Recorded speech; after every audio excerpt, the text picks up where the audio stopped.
Dr. Sattigeri ma'am is head of our TKDL unit, Ministry of Science and Technology. Madam will talk about the expense and significance of traditional knowledge.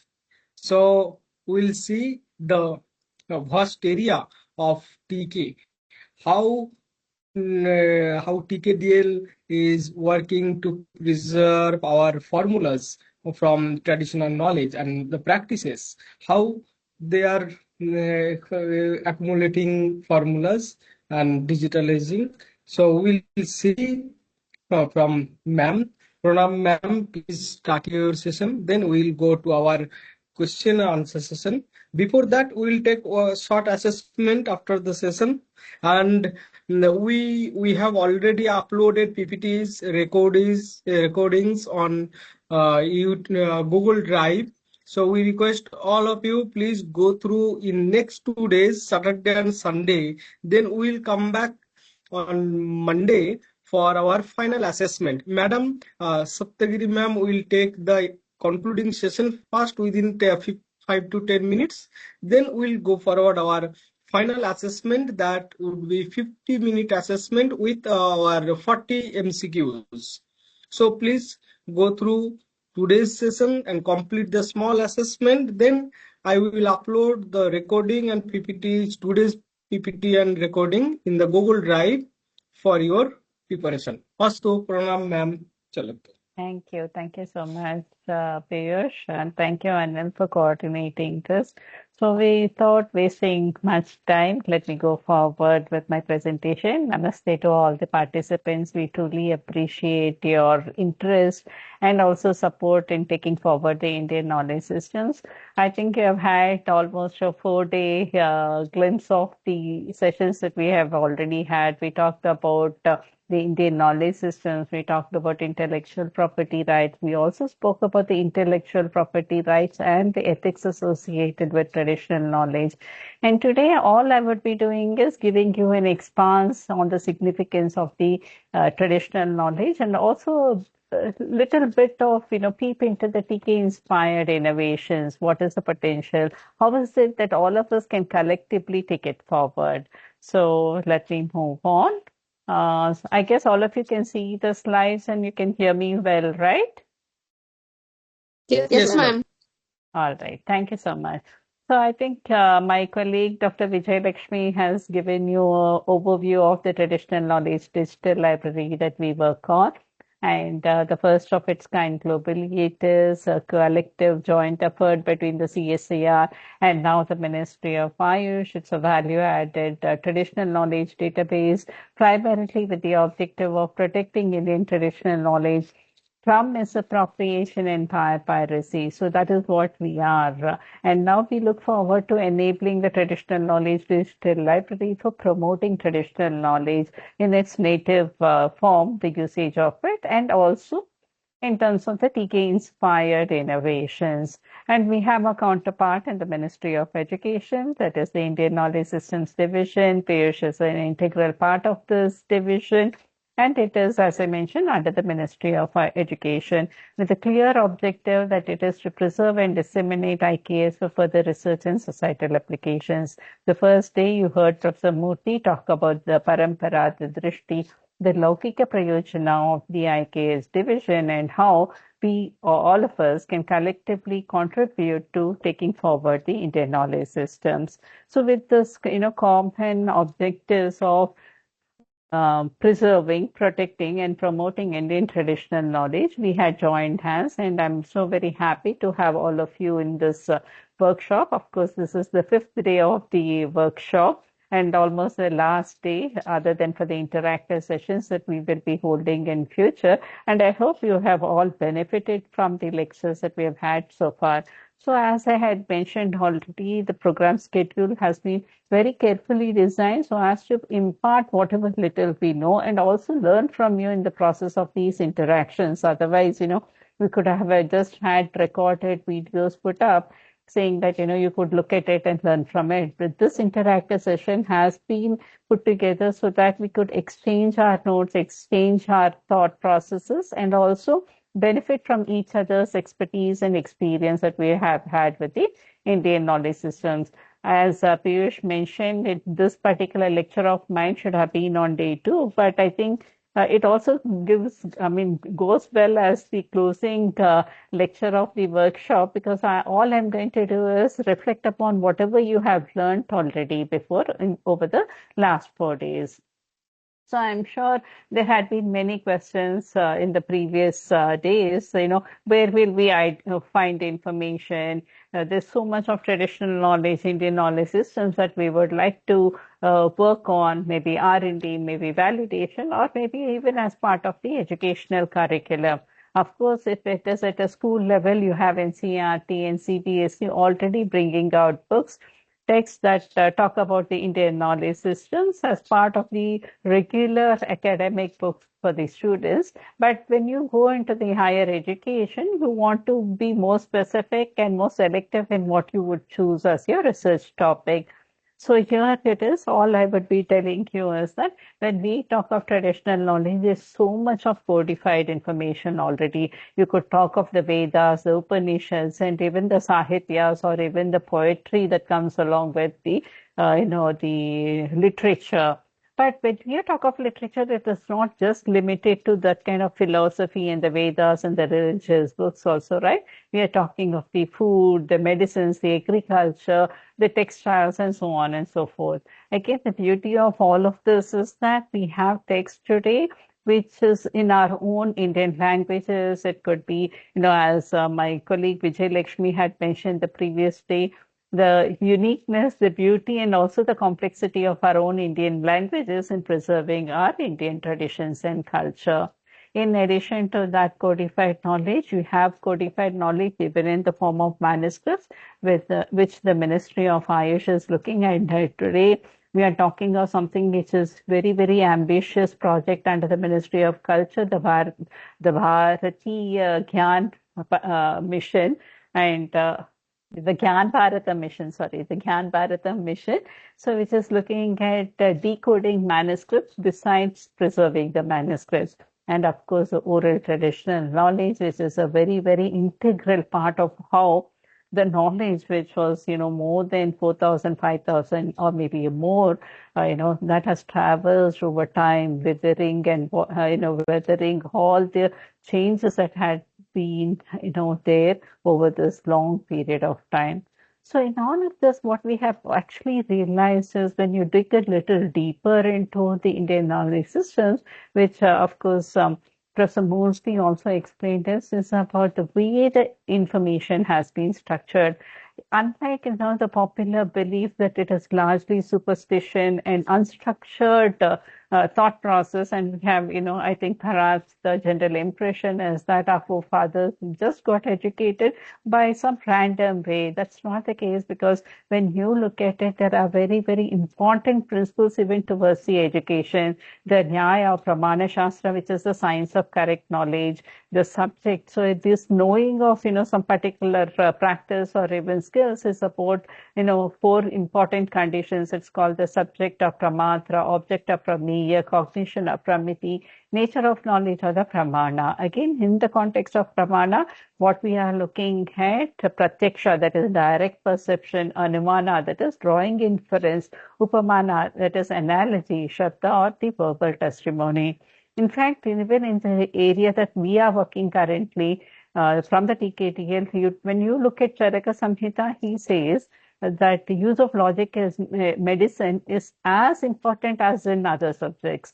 In fact, Shushruta goes one step further to say how an interdisciplinary approach is important. He says that, but just by a physician learning art of, doctoring the patient is not enough, especially in the context of Ayurveda, where you are talking of a lot of genetic resources, that it includes the plant sciences, the animal sciences, and so on and so forth. The physician should be well versed in all of these sciences. So we have been taking an approach where interdisciplinary approach towards acquiring knowledge has been given a very, very important place.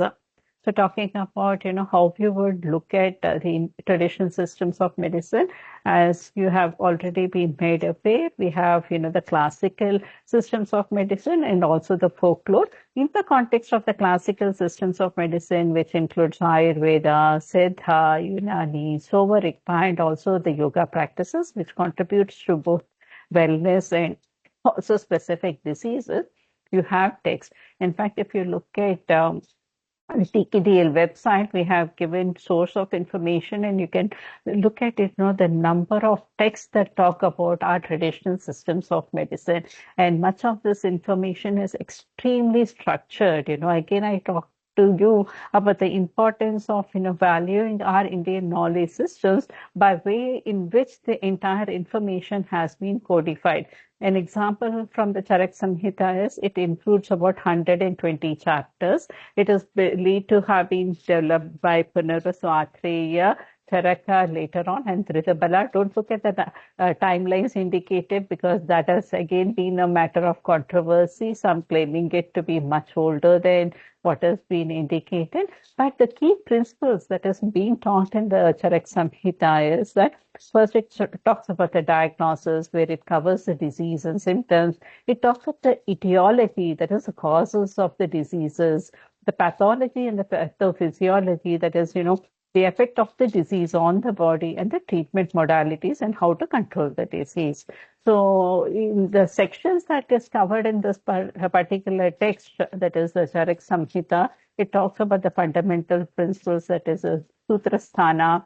I'll not read out the rest of it, but to say that all of this information is extremely structured. So it cannot be, a random thought that had happened to say that, this particular plant can be used for this particular disease, but it has been documented with very critical, perhaps the science at that time has been a very, very extraordinary observational skills. So this observational skills has been brought together to kind of, imbibe and inculcate a sense of logical and rational thinking towards addressing any problem.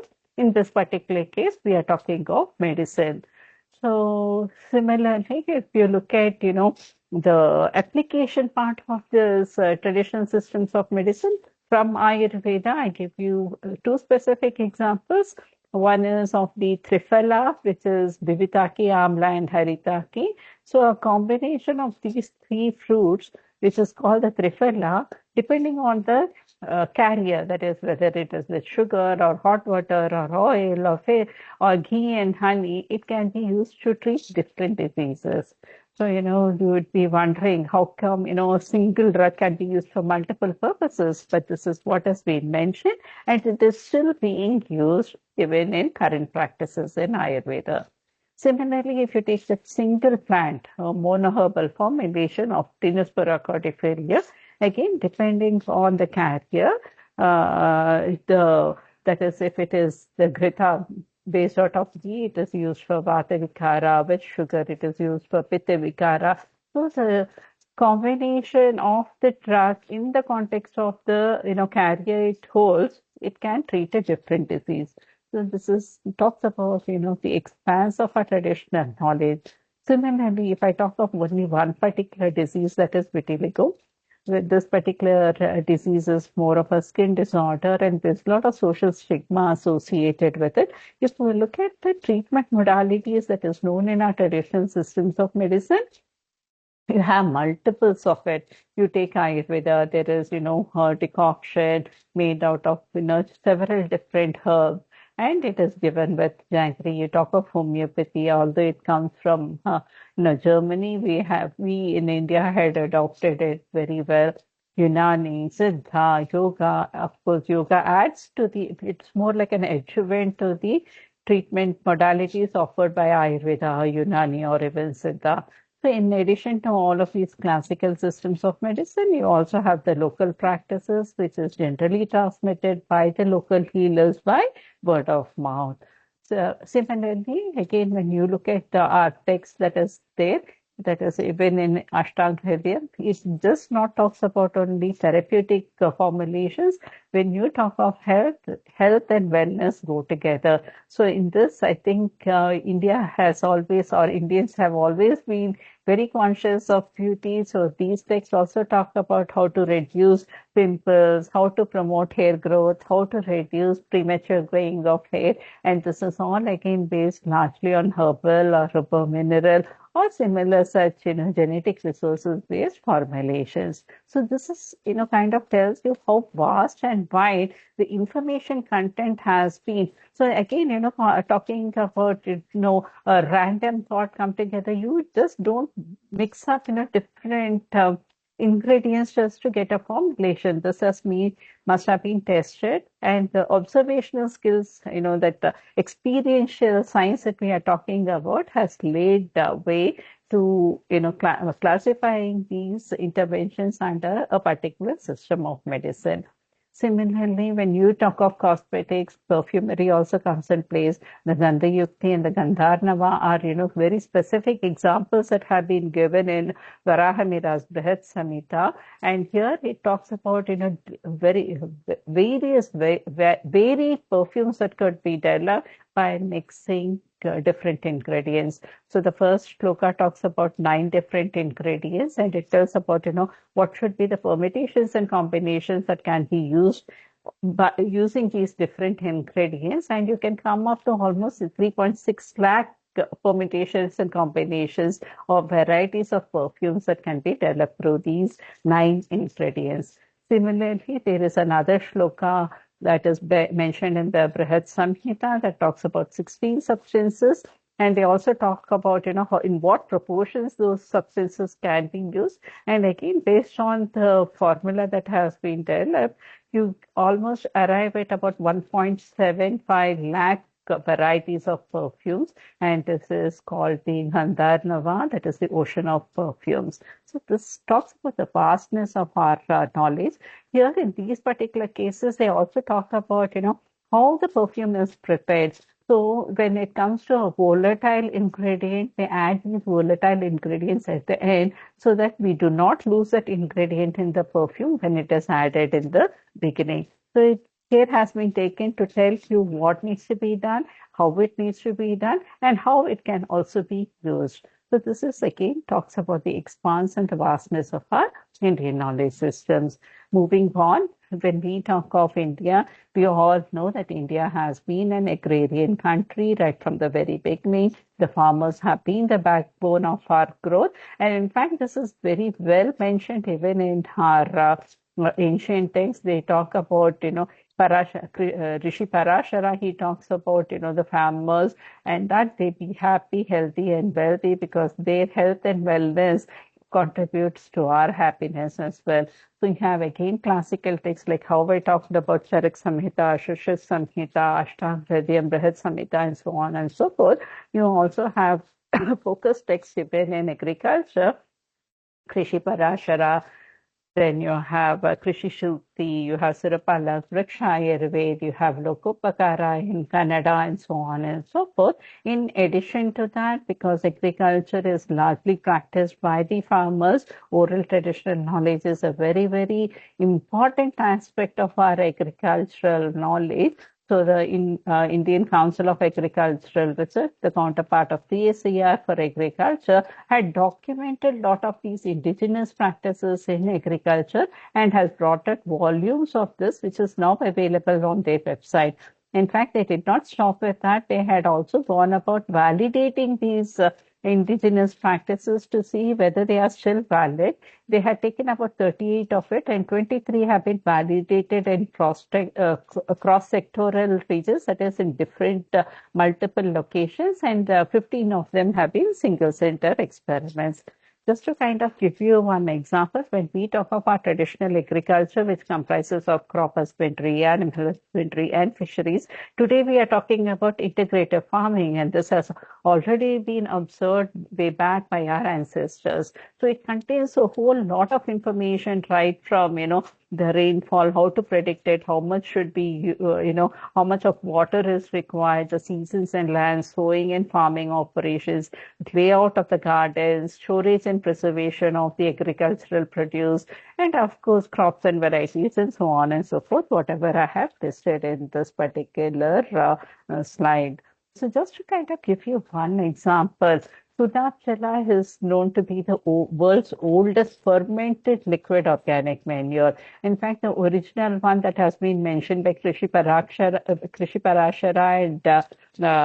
and also in Vriksha Ayurveda, Surapala's Vriksha Ayurveda. This has been the original one was based on whatever waste was collected at the farmer's house. It could be the animal bones, marrow, blood, fish, etc., etc.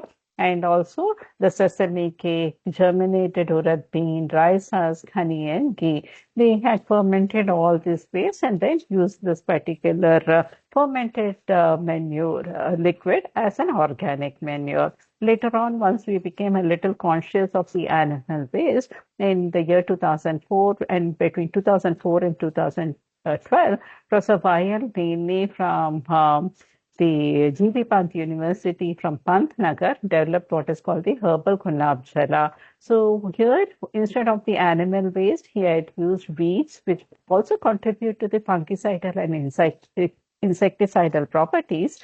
And this particular herbal Gunab Jala has been tested widely by the G.B. Pant University and the Asian Agri History Foundation, which Professor Vayal Nene had instituted across different crops. It could be vegetables, it could be field crops, it could be tea, it could be fruits, and so on and so forth. And they generally observed that by using this fermented liquid organic manure, the productivity increases at least by 20 to 30%. So this has been well documented by the Asian Agri History Foundation. If you are interested, you can look up their website. They have also brought out text related to the traditional agricultural practices. So the example that I had given you in the previous slide was just one, where we moved from the original Gunab Jala to the herbal Gunab Jala. But if you look at literature, there are so many. Like, as I mentioned, of course, Sirupala's Vriksha Ayurveda was the first one that mentioned it. But in addition to that, Lokopakara in Kannada, the Sarangadhara Paddhati from Sarangadhara, Vishwavallabha by Chakrapani, they all mention some, different formulation of the Gunab Jala. So if you look at it, a few examples are the in safari, where in safari is a fish, kind of a fish. So the fermented waste of the safari fish in cow urine is used as a Gunab Jala. Then there is a Mushika Gunab Jala, which is based on, dead rats from the farmer's field. Kukuta Kunapa is a chicken flesh and cow urine. Sarangadhara Gunab Jala talks about a whole mixture of both animal and plant waste. Then you have the Shashagavya, which is based on cow dung, cow urine, weed or plants. And much of these Gunab Jalas have all been tested scientifically by different scientific groups from across the country. And if you look at the details of it, the presentation will be given to you. Every of it has been tested and they have found significant use of the Gunab Jala in terms of the plant productivity.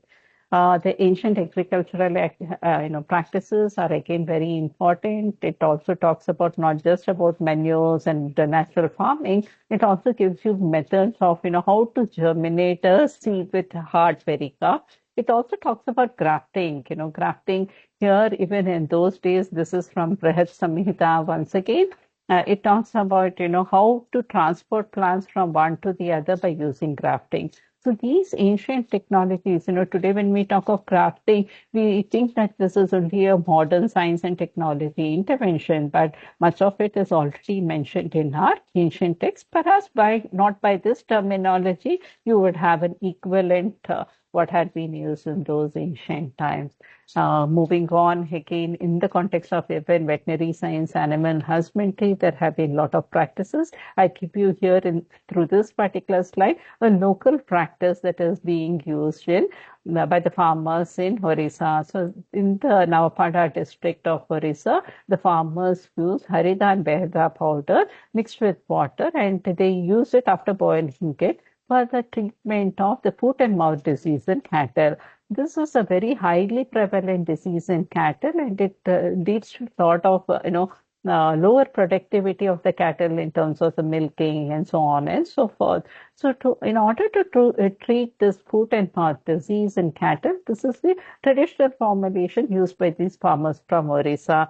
So, what the ICAR, I mentioned about the ICAR books, right? So, they have one of the group that is from the West Bengal University of Animal and Fishery Sciences. They, along with the KVK of Bhavabini Patna, they joined hands together to experiment, validate this traditional method. So they had 5 groups of cows. In the first, it is an untreated one. The second one was the method used by the farmers of the Navapada district. And then the third one was, using the root bark, the paste from the root barks of the Kerala tree. Then there is a treatment group which has neem oil in it. And the fifth group was the conventional therapy, that is Baxivate. So after doing this controlled trial, they had found that this traditional method of using Harida and Behda was as effective in controlling the foot and mouth disease in the cattle, while the animals took 5 to 6 days in recovering through this traditional method. The conventional method, that is Baxivate, had an earlier recovery of 4 to 5 days. So this is kind of tells that, when we talk of traditional knowledge, again, it is not something that has come by fluke. It is not illogical thinking. It has come largely through, the experiential science, and that is still of value even today. Another example is to how to increase the fish productivity using banana pseudostem. So this is again, a traditional practice that is used in Orissa. And this again, like the case that I had mentioned before, was also tested. And they found that by putting the banana pseudostem, you are able to increase the oxygen levels in the water, and it is also adding minerals like zinc, copper, calcium, and so on and so forth. And this particular, intervention has helped to increase the cultivation of fish in that particular pond. So it is a low-cost solution and is effectively being used by the farmers. When you talk of agriculture, again, water becomes very, very important. And I'm sure all of you know that, we had multiple local interventions used by our ancestors. So generally, these practices cover conservation of water by collecting rainwater or even flood waters. And they also created appropriate structures and methods. It could be based on rainfall, the climate, the geographical region, the soil kinds, local materials that are available to bring out or build those structures. So again, I'll not go into the details, but to say in the Trans-Himalayan region, you might have very different kind of structures to conserve water. In the northeastern hill regions, you may have something else. When you talk of the Brahmaputra Valley, again, it would be very different. But then this is to emphasize the fact that, when we talk of our traditional knowledge, it is always believed to be in alignment with the natural resources, and there has been a lot of respect to the ecology and environment around. And this is again a standing example of what our ancestors did to conserve water. So they have been mindful of the fact that water is important and we cannot waste water. It has to be best utilized through proper structures and planning. So there are examples of the Surangam from the Western Ghats, the Virdas from the Western coastal plains, the Koramba from the Eastern Ghats, the steppes of Rajasthan and Gujarat, and so on and so forth. There are some even in the south. So these have all been structures that have been built to conserve water. So, talking of agriculture and water, it also always leads to the food, right? So, the outcome of agriculture is largely food, and that is what we are going to touch upon. I talked about Sushruta Charak Samhita and told you how well structured the text was, in understanding the etiology of the disease and how to treat the disease, among many other things as well. And when you talk of traditional food and nutrition, you see a similar kind of a glimpse in these texts also. Example of some of the books are Pakadarpanam from Nala, Supashastra by Mangarasa, Bhojana Kutuhala by Ganesha Shastri, Kshema Kutuhala by Kshema Sarma Shastri, and so on and so forth. One particular example that I would like to talk about is the Kshema Kutuhala. And Kshema Kutuhala, as I had mentioned, was written by Kshema Sarma Shastri. And this particular text talks about the dietetics and also the culinary art. They call it Pakashastra or Pakakala. If one looks deeper into this text, it talks about 12 chapters. They call them the Utsavas. And if you look at the details of what the book contains, it talks about the different types of dravya pakas, what utensils have to be used, what is the quality of the physician, because those days the food that is prepared by the cook also first needs to be tested by a physician before it is given to the royal family. So they talk about the qualities of the physician and the cook, the seasons and the routines. You have heard about Ritucharya and Dinacharya.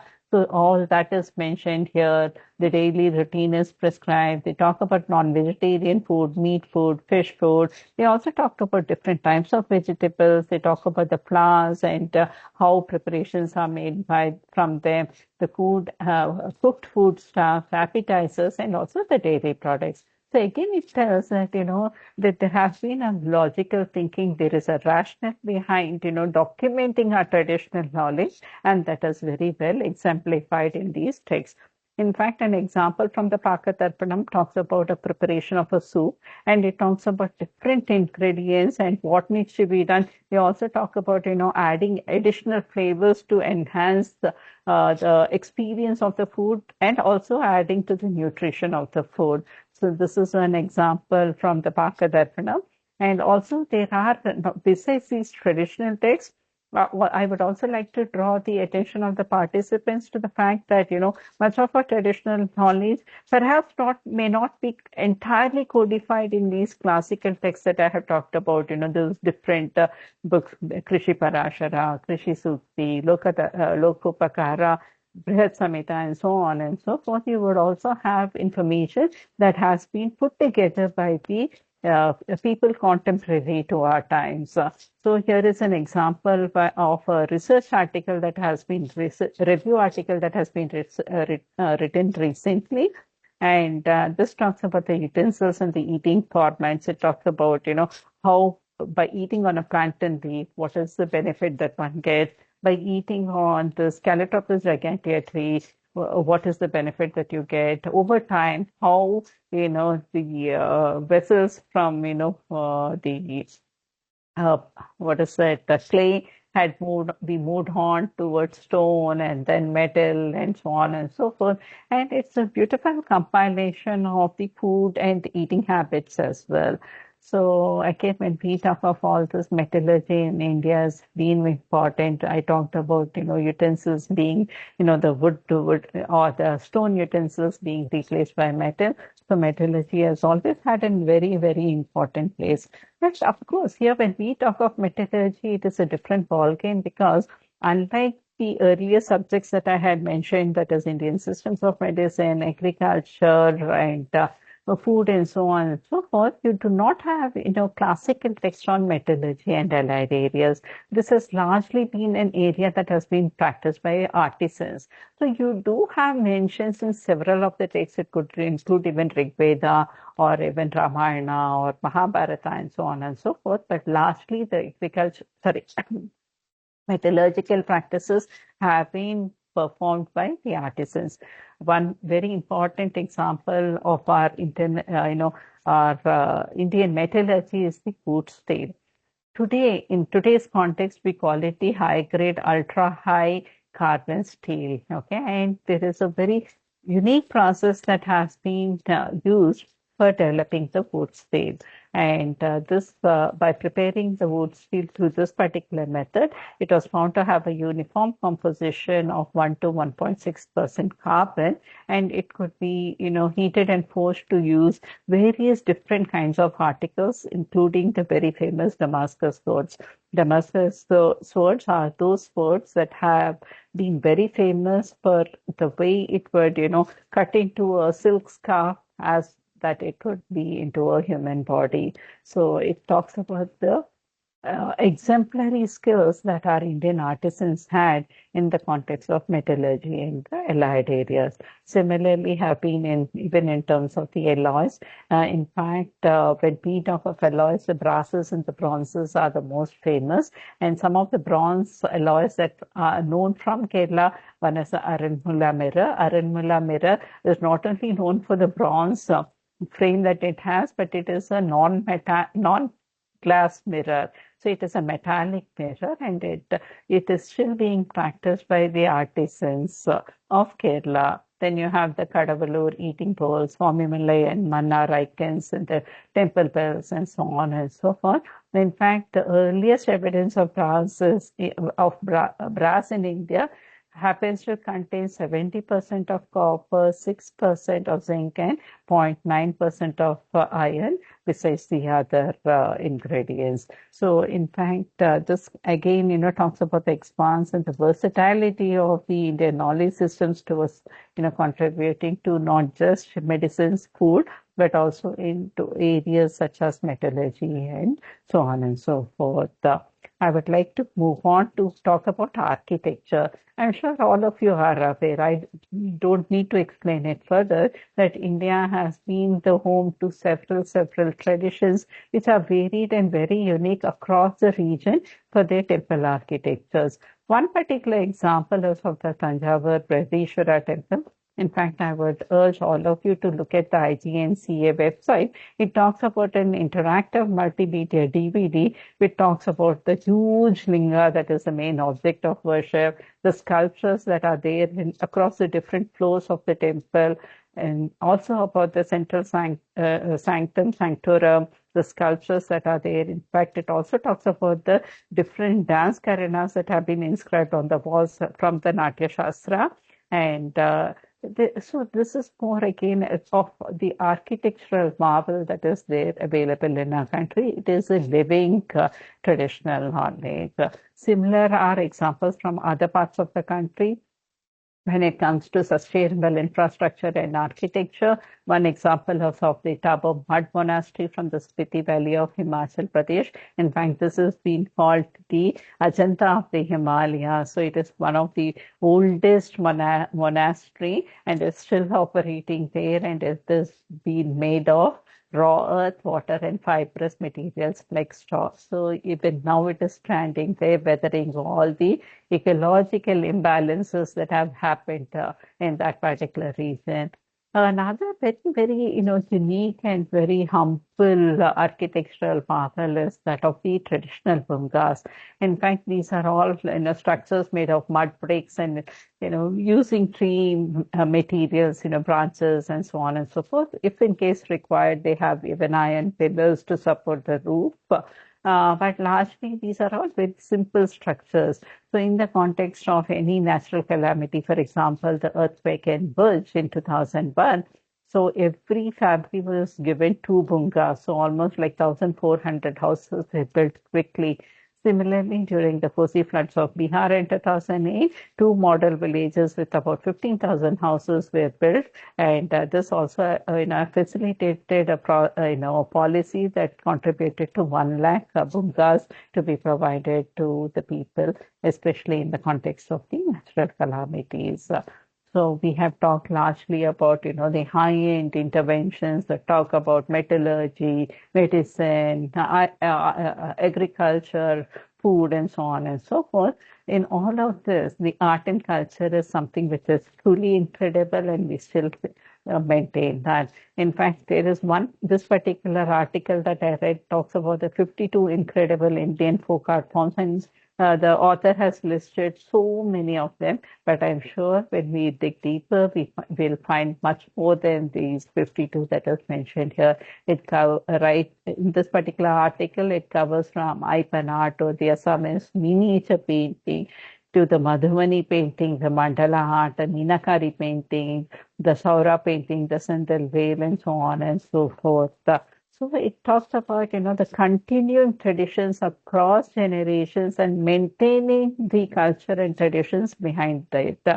When we talk of all of this, the art and culture, the dance and music forms are also very important. In fact, even in the past and even now, these are not just, matter of entertainment, just offering entertainment. It also communicates very socially relevant themes. It could be human rights, it could be health, it could be environment, it could be literacy, and so on and so forth. So I just give you some examples here. The Yakshagana from Karnataka, in this particular article, it talks about conveying the environmental consciousness. In the case of Bharatanatyam that I have also listed here, it talks about the Yashodhara and how Yashodhara has been a strong woman to support Lord Buddha in his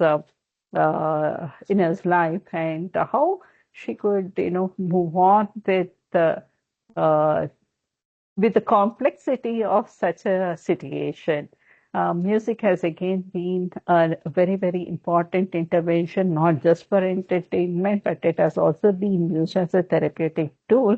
So the example that I have given you is about the music therapy in the context of, how the different body parts react to music, and how it could, contribute to the health and wellness as well. Yes, language becomes very, very important.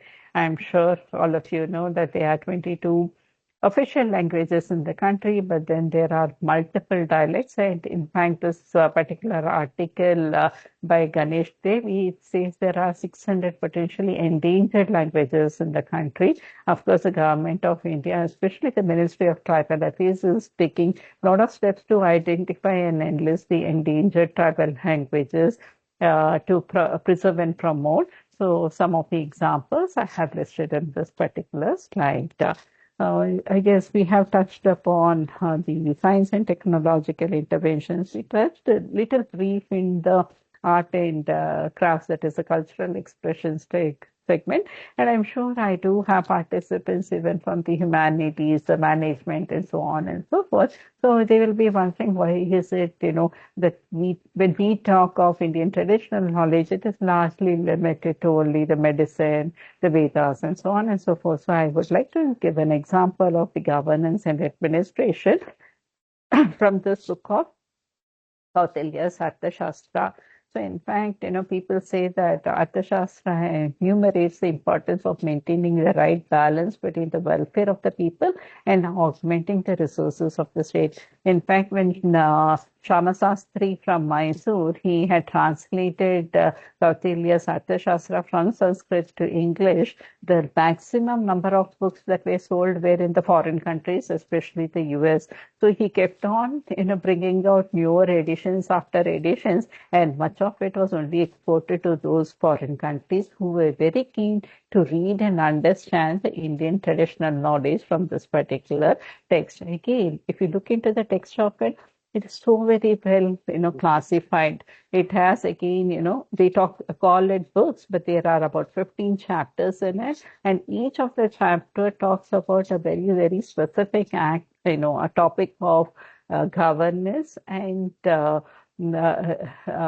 management strategy or even political strategies. So it talks about discipline, it talks about the duties of government superintendents, it talks about law, it talks about removal of difficulties, it talks about a concerning the vices and calamities and so on and so forth. In fact, when, there are other people who have commented on this particular text, the Shastra, and they say it is an art and science brought together to look into the governance, diplomacy, and war. And in the context of the sciences, it says that Kautilya's Arthashastra talks about the four important sciences, that is Anvikshaki, that is metaphysics or logical philosophy. It also is called the science of inquiry, the triple Vedas, Trayi, Varti, the agriculture, cattle breeding and trade, and the Dandaniti, that is the science of governance. So when we talk of Anvikshaki, it is the most beneficial because it shows foresight, speech, and action. So this particular text, Arthashastra, has been kind of indicated to provide not just of, the governance and administration, but even in terms of our personal lives and how to go about it. In fact, with time, when things change and you have the Jain and Buddhism also flourishing in India for a very long period, the Nyaya Sutras of Gautama also became very important. In fact, some of the terminologies that I had used in my early slides also gains prominence in this Nyaya Sutras. There are 5 chapters here again mentioned, and they say that freedom from pain and salvation is attained by knowledge of the 16 categories. And the 16 categories that he talks about are Pramana, Prameya, Samshaya, Prayojana, and so on and so forth. And it again talks about the logic, the logical and the logic and reasoning which we need to apply to our everyday life. So let me be a little quick because I think I have taken a very long time to talk about the expanse and significance of our Indian traditional knowledge. And let me move on to say how this traditional knowledge can now be useful in its native form and also inspire innovations, as we move forward in life. So I'm sure all of you have heard the term Sustainable Development Goals. There are 17 of them. And in every of them, every 17 of them, our traditions and culture will have a very, very important contribution to it. So an example of goal 1 is ending poverty.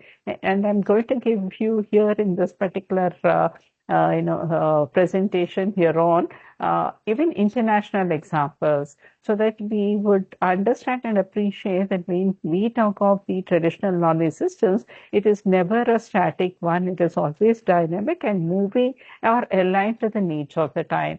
So when we talk of this goal 1, that is Sustainable Development Goal 1 on ending poverty, there's a particular example from Indonesia, the Pekalongan city. It is also called the city of Batik. So the government is giving a lot of focus in prioritizing this textile sector.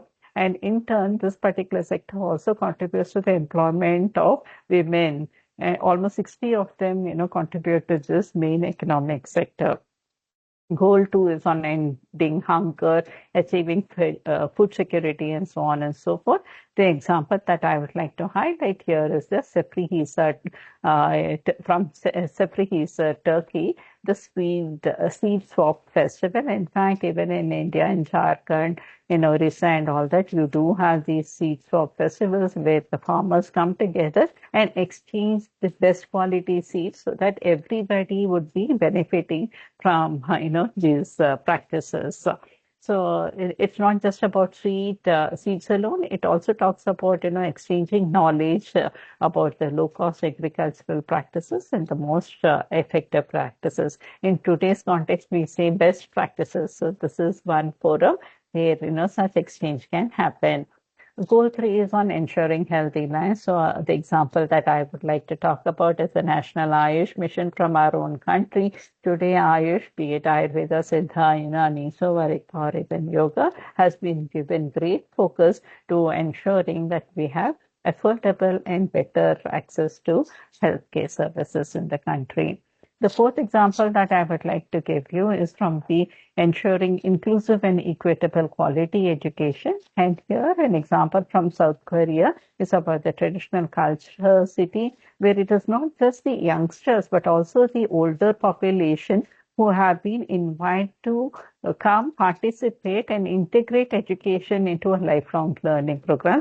This particular project talks about, the intangible heritage, especially the civil and architectural heritage, and how it connects to the culture there. Two examples how Indian traditional knowledge went on to a global platform is chess. It was started as Falaka game board. Later, it took different shapes. It became Dhadidevana, Ashtapada, Dashapada, Chaturanga, Shatranjan.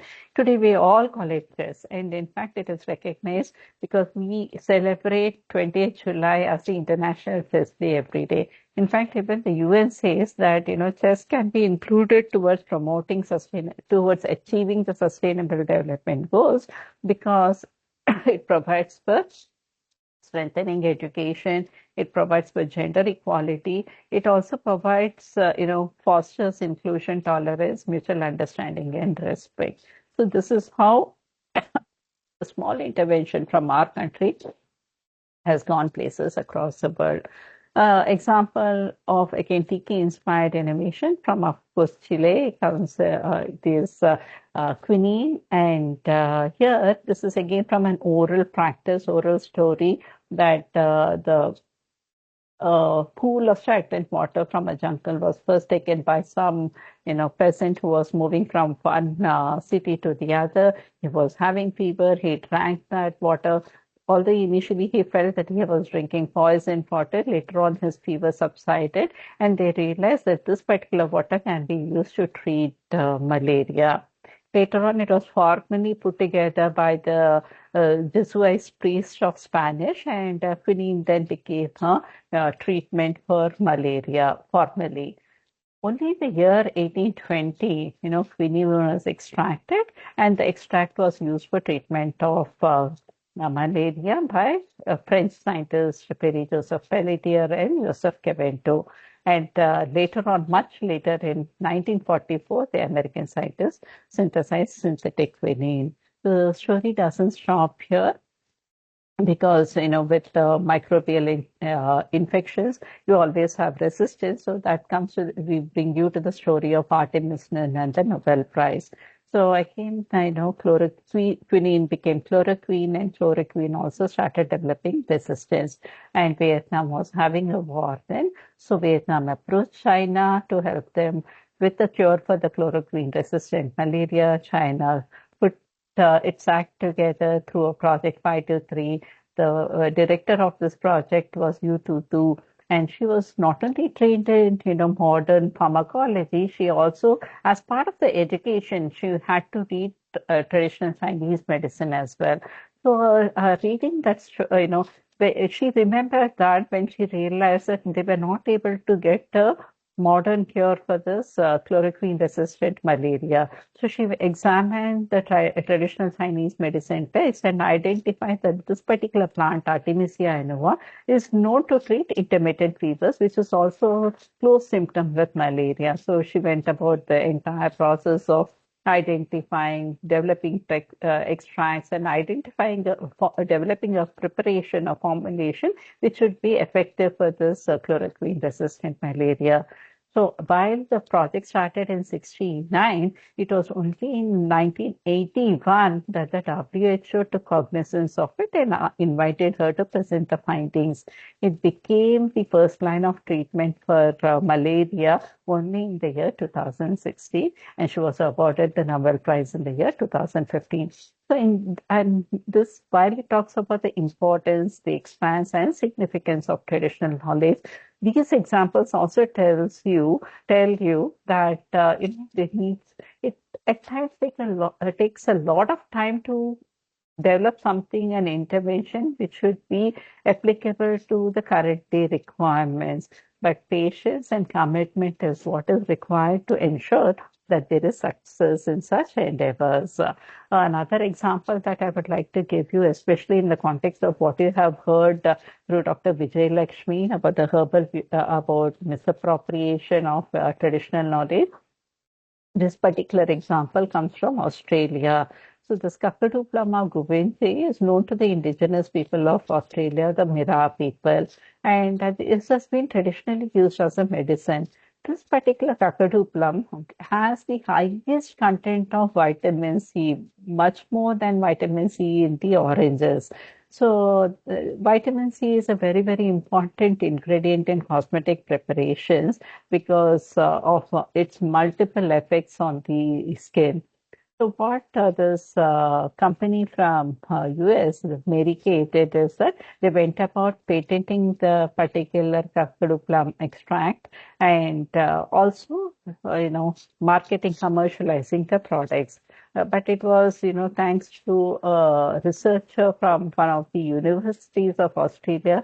He realized that he saw this patent application and filed opposition in the context of this knowledge already being known by the local indigenous people, and no permission was taken from there. So the IP Australia, that is the Patent Office of Australia, rejects the application. But the company doesn't bother about it. They go about manufacturing and commercializing the product. Unfortunately, in this particular case, no benefit sharing was also done. So when the company was approached for it, they said, "No, we have been sourcing these, this plant material from a commercial source. So where is the contribution of the indigenous knowledge holders?" Realizing the complexity of the case, those indigenous communities, they formed a corporation, consortium called the North Australia Aboriginal Kakadu Plum Alliance. And anybody who has to source the kakadu plum from Australia will have to go through this particular cooperation or corporation. So that way they have been able to ensure the benefit sharing with the community knowledge holders. And not only that, this mechanism also helps them to diversify the product range.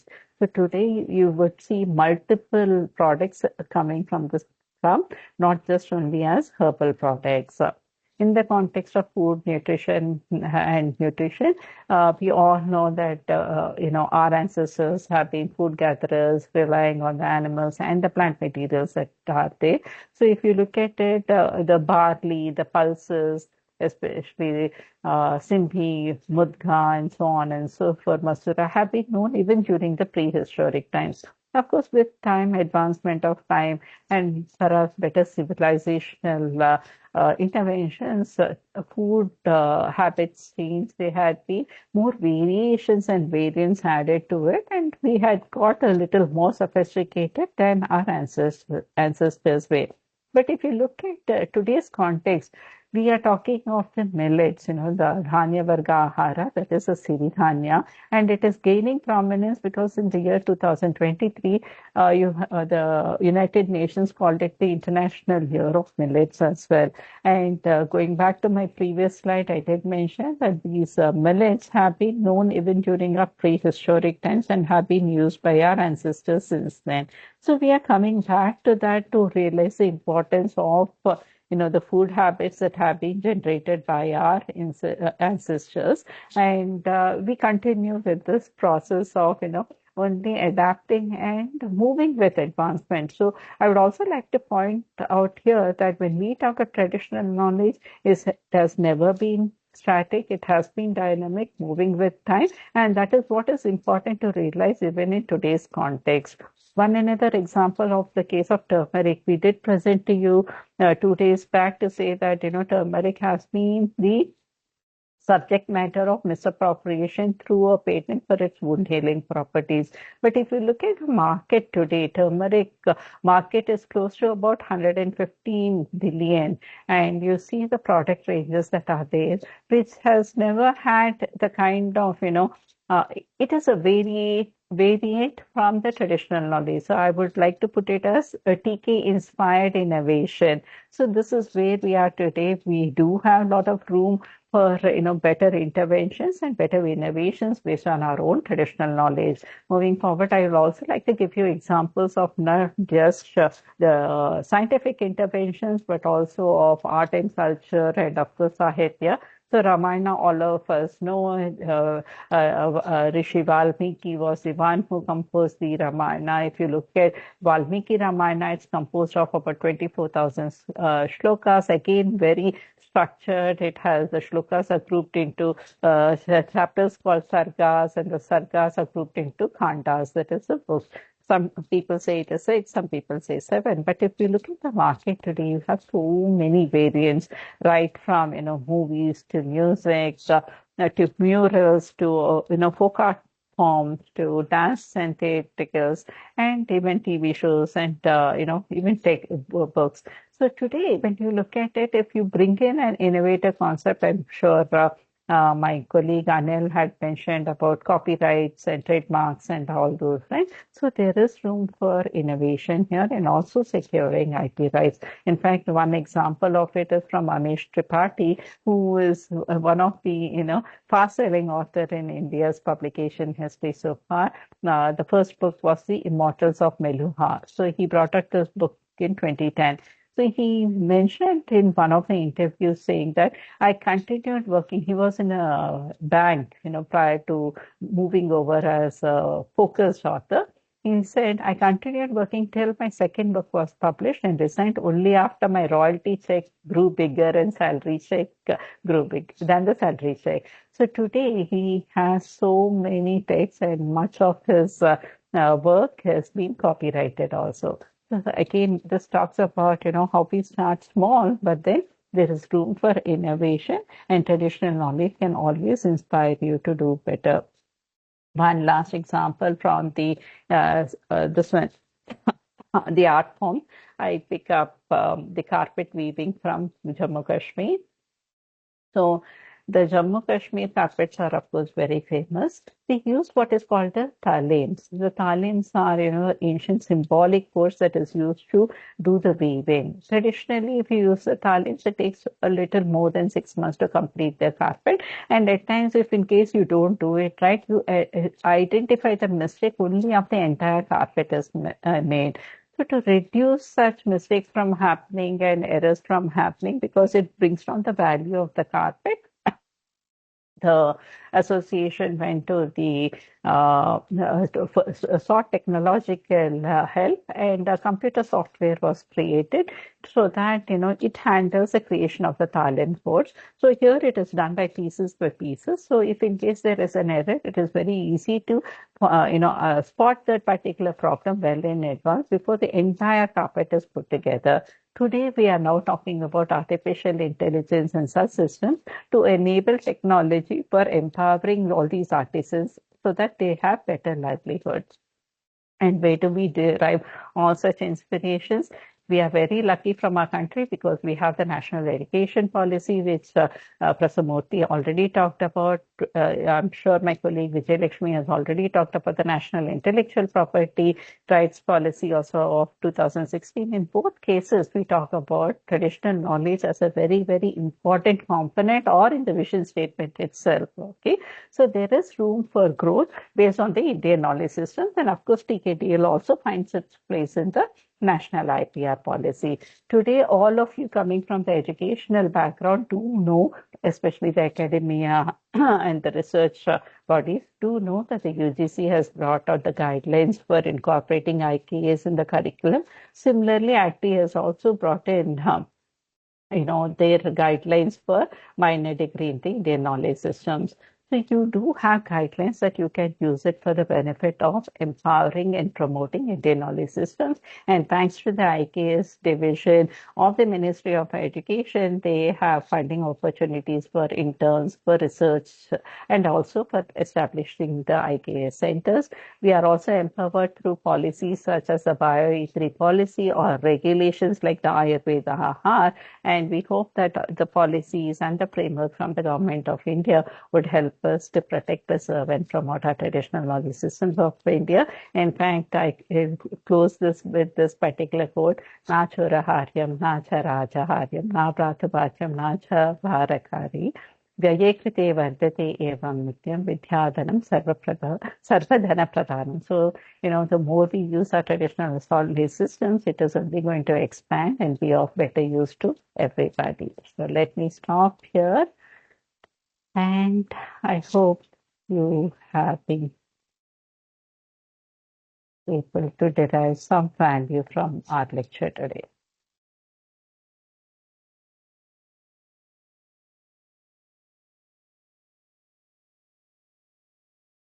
Thank you, ma'am. Pranam. Thank you for delivering this informative, insightful session. So let me complete the assessment, a small assessment. We request all the participants, please take, there are 5 MCQs. Please take time, 5 to 7 minutes, then complete this assessment. I am sharing in the chat box and I will share the PPT slide so you can see and write if you don't have access in the chat box. Let me copy.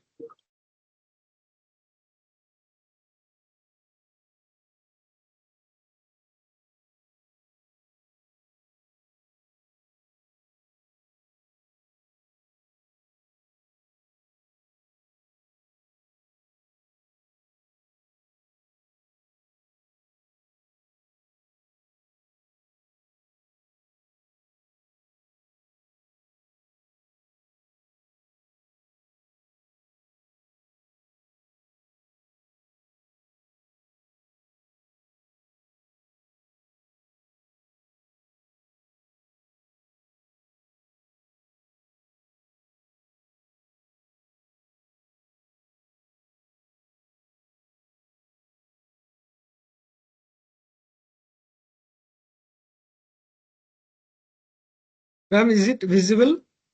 Link? Thank you. First.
Able to. Excuse me, can we please paste this link in the assessment links, please? Yes, please. Yes. Because I still 4 links are there. The 5th link is not yet posted. Can please post on the assessment links? I have shared in the chat box. So in the Google Drive. Okay. Yes, Give sir. me. Yes, sir. In the Yes. drive. Yeah. Yes. Because Once. I'm not able to.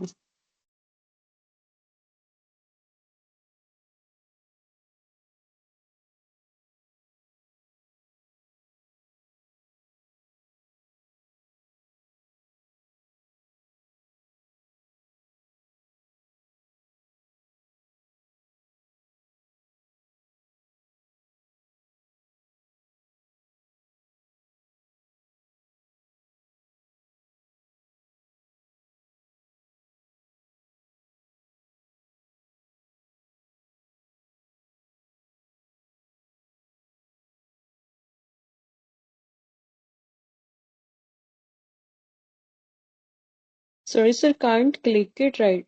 Now it's fine. Yes. Yes, yes. It's done. Please Excuse refresh me, once. sir. Hello. Sir, Yes. actually, I want to ask a question, sir. If I complete all these assignments and I also complete the assignment that is you will give on 15th, right? 15th Yes. December. So, when will be able to get my certificate? Means after completing all these assignments, will I be eligible for the certificate? Yes, I got your question. Please wait 1 minute, complete this assessment session. We'll start with your question. Astu? Okay. Okay.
You have another 1 minute.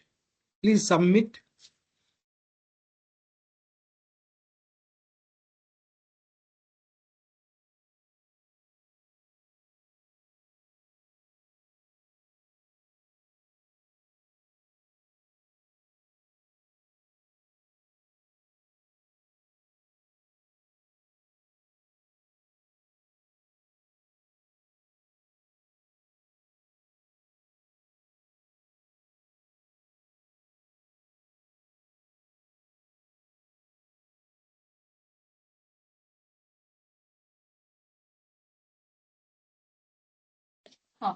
Sir, can we discuss about 15th exam?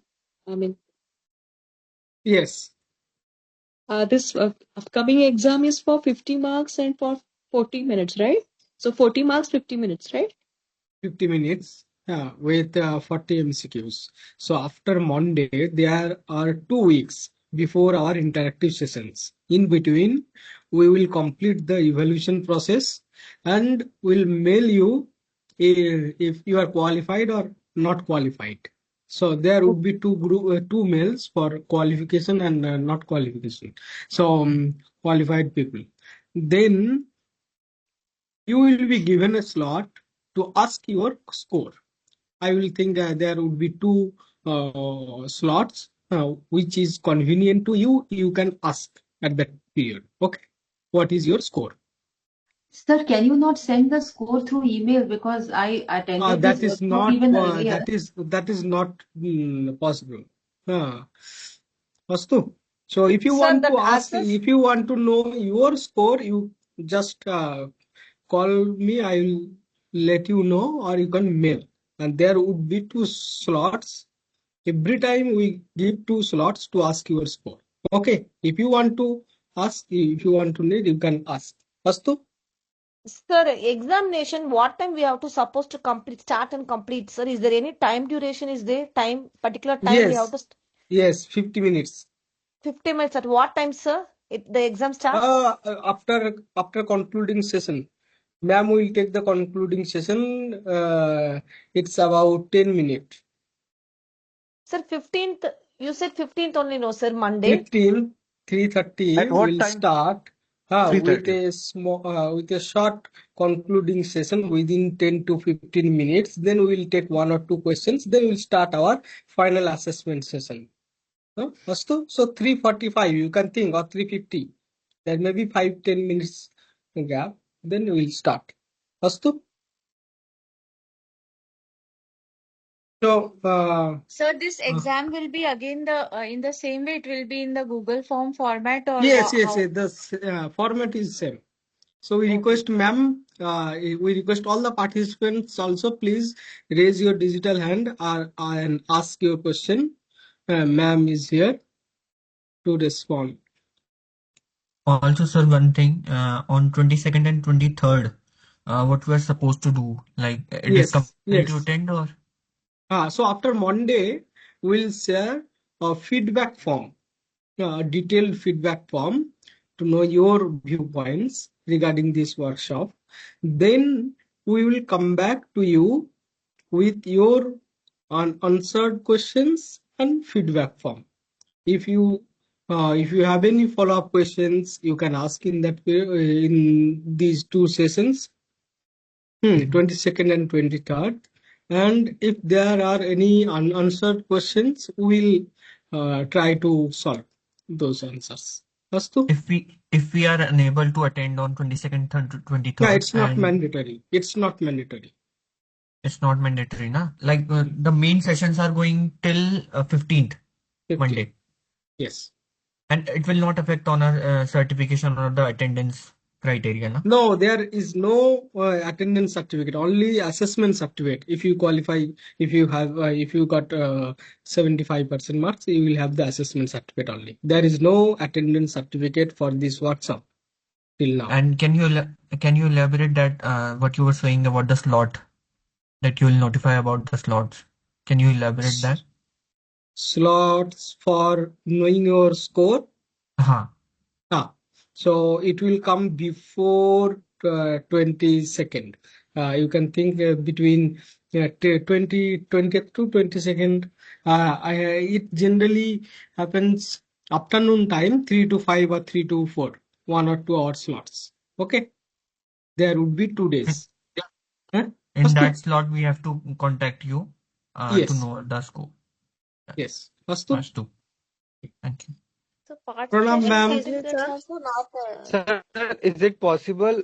Hari Om Mohoday. Hari Om Pranam. Mohoday. Mohoday, कश्चन प्रश्नः अस्ति. Please, vadatu. महोदय यदि possible यदि भवति तर्हि कृपया bilingual भविष्यति वा परीक्षा? नहीं, हाँ, whatever is going on, that's the format. हाँ, अस्तु. Only Till English. now, there is no mechanism to do that. With Madam is here, so we have to think next time. Ma'am, Okay. so I request all the participants, please come to our subject matter. Then we can go to our technical problems. Please ask your doubts and Sir, questions to ma'am sir, excuse me, sir. regarding this session first. Astu? Excuse me, sir. Yes, please. Sir जैसे ये सब सारी presentations हो जाएंगी, सारा session हो जाएगा, even then बाद में हम इन प्रेजेंटेशंस को देख सकते हैं? Yes, all will be available on YouTube. So recording I have scheduled by 6 o'clock today on YouTube. All videos will be available, so you can go through and prepare for the exam. Astu? Okay, IKS system का जो YouTube link है उसके ऊपर. IKS media underscore MOU. Astu. Okay okay sir. और sir excuse me sir, आपका contact number? मेरा contact number या 9775355281. So I am sharing in the chat box. Okay okay sir, आप So शेयर कर दें चैट बॉक्स में. please go to the subject matter and ask your questions to ma'am. Excuse me, sir. Please Excuse also me, share, sir. sir. Please Yes. also Sir, share please PDF confirm of the the assessment presentation. time on 15th. After 3:30, after a small concluding session within 10 minutes, then we will proceed to assessment session. So please join by 3:30 as you do always. Then Okay, sir. after concluding session, we will go to assessment. Okay. 50 Thank you. minutes. Thank you, sir. Astu? Sir, my voice is not coming. I need to rejoin. Please allow me to join again. Please join once again. Sir, please also share PDF of the presentation, sir. It will be easy to study. Yes. Day by day, I am uploading. Please check the Google folder. Ji, sir. After this session, we'll share the PPT. धन्यवाद also. sir. Last.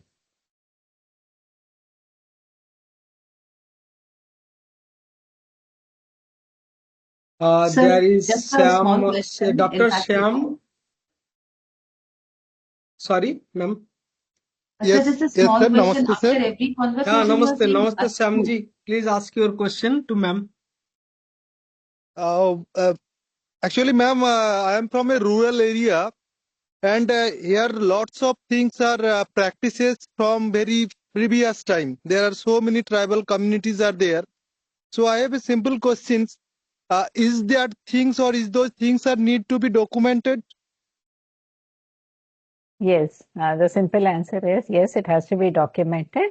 But as you would have heard from the session yesterday, Dr. Vijay Lakshmi had mentioned to you that you have to follow ethical practices. You have to take a prior informed consent, through proper documentation. It could also be video, audio recording, but you need to ensure that you have the prior informed consent for documenting. When you are documenting it, you are also supposed to inform them what is it that you want to do with that documentation. Okay, you have gathered their knowledge, so there should be a purpose associated with the documentation, right? So you will have to clarify that. If you are going to put it in public domain, it is going to become prior art information. So you have to see how sensitive it is, and do you really want to put it into the public domain? And if in case you're putting it in the public domain, again, you need to make sure that the knowledge holders do understand that you're going to put it in public domain. So there are a lot of complexities associated with it. You please go through the lecture that has been given by Dr. Vijay Lakshmi yesterday. You will get to understand what are the critical aspects you need to take care before you document and publish that information elsewhere. Okay, madam. Okay, that is one thing. The other thing is that any genetic resources and traditional knowledge associated with these genetic resources are already being documented by your BMCs, that is the biodiversity management committees in your Yes, I am also a member of that committee in local area. Yeah, so in that case, as long as you follow the process that has been defined by the National Biodiversity Authority, you have to make sure that the documentation is done. Again, as per our understanding, the PBR is also a confidential document. You have to maintain the confidentiality associated with the PBR. Madam, actually, I want to add something, which is I'm noticed in local area that you say the PBR about the PBR. I am also doing that. I am also doing the member as a member on forming that PBR. But we found lot of misdocumentation are adding in PBR. I understand. And I am saying you practical things about it, because in the when the central government are pressurized to BDO, then BDO are very manipulating those data in their offices. So That I you will just have to. inform you from my local area, and those data are very much manipulated data are registered in online. So in future, I recommend that do anything by which the actual data will be gathered in PBR. Definitely we will, because we are bringing in a guidance document that Dr. Vijay Lakshmi mentioned. Okay, so here what we are also saying that if you are collecting any information, you need to also keep a sample of that. If say it is a plant variety, you need to keep a specimen of that plant to ensure that you have taken on record the right species also. So there are going to be checks and balances if we are going to include such information in the TKDL. Perhaps in a couple of months from now, you will be able to see the guidance document on our website. Okay, madam. Thank you, madam. Thank you.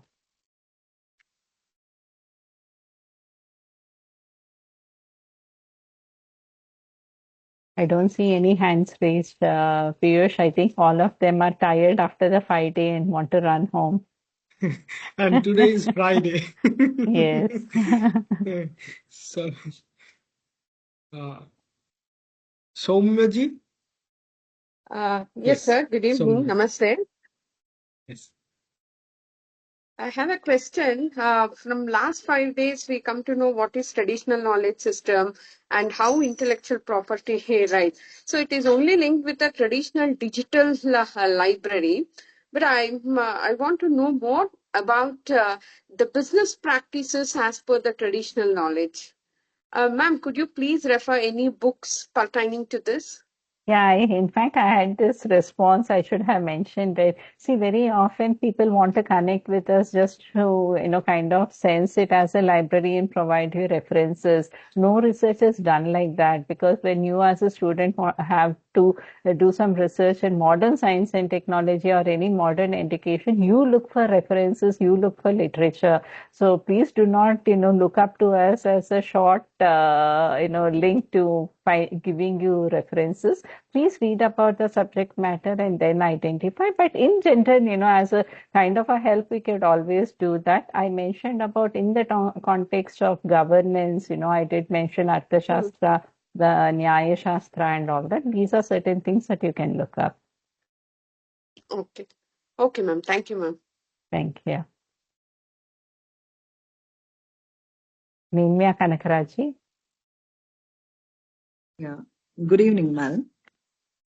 Good Good evening. evening. Good Yeah. evening. If someone is interested in contributing to TKDL, then what is the eligibility criteria? There's no eligibility criteria so far, because as you would have realized from our presentation the last 2 days, right now the TKDL is focused on the texts that are already there. So if in case you have any text that you would like to recommend to us, you could write to us at the email ID that has been shown to you by Dr. Vijay Lakshmi, or even to head TKDL. I'm just putting the email address here. You could write the text. We have a very detailed process that we have been following in the TKDL right from its inception. once we have the names of the books, we put everything together and run it through experts who would help us prioritize and shortlist it for immediate activity. Any kind of activity that we take up, across any subject area is all dependent on the resources. So the work that we do would also be dependent on the resources. So this is on the text part. In terms of the oral traditional knowledge, right now we have not included the traditional knowledge yet into the database because Dr. Vijay Lakshmi would have mentioned to you that we are bringing out this guidance document, making sure that the community holders are also included as part of the documentation process and the prior informed consent is taken. So once we have the details of it, then, we would be willing to take information from you to include that into the TKDL database as part of the oral traditional knowledge. Okay, madam. Thank you. Thank you. Thank you, madam.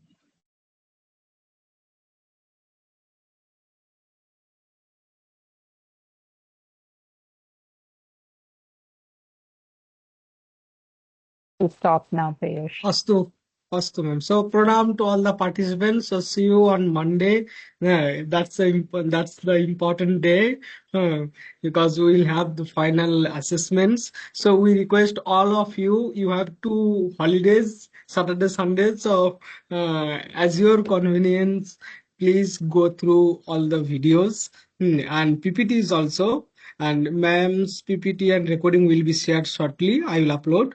Please go through in the weekend. Then complete the final assessment after ma'am's concluding session, 10 minutes. See you on Monday. So let's close with Shanti Mantra.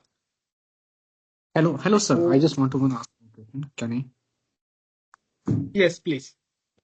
Can we say that, like you just spoke about the oral tradition, so can we say that the Charak Samhita and the Social Samhita, it is also a part of the oral traditions? It was part of the oral traditions. Today it is a codified knowledge because we already have it in the form of manuscripts, which later became text. So this particular traditional knowledge in the ancient times, yes, it has been oral traditional knowledge, but has got codified over the period of time. But when we talk of oral traditional knowledge, those are that knowledge which is still being practiced by oral transmission and it is not written anywhere. So that is the distinction between the two categories. Okay, so like in early phase of the Charak Samhita, there are so many languages system, and it is based on, I think, oral tradition. Maybe on Social Samhita, it is also like same way. Yes, every text of what we are talking about today has been part of oral traditions previously. Thank you, ma'am. Thank you so much. Thank you, sir. Astu. See you. I think 1 second, there is one, Piyush, Yes. there is one Dr. Ashwini who has raised his hand. Yes. Please, Ashwini ji. Namaste, ma'am. Yes, very informative lecture. Thank you, ma'am. I just had one question related to manuscripts, study of the manuscripts. In the same name, so many manuscripts will be available across the different libraries. So how can we know that that particular manuscript has been already researched and published? So it is very difficult to know that one. So is there any way we can know that?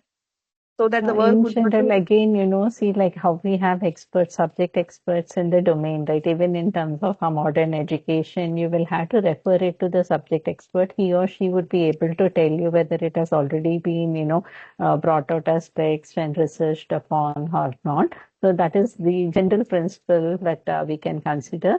The other thing is that when you talk of manuscripts, if you look at the National Mission for Manuscripts, they have catalogued all the manuscripts that they have digitized so far, and they have digitized close to about 45 lakh manuscripts. So I think you can also look up the website of the National Mission for Manuscripts. And when I talk of that cataloging, they have done it by the subject area and given a title. So that is something you can look up. You will not be able to see the original manuscript, but you will be able to see the catalog of it. Okay, ma'am. Thank you. Thank you.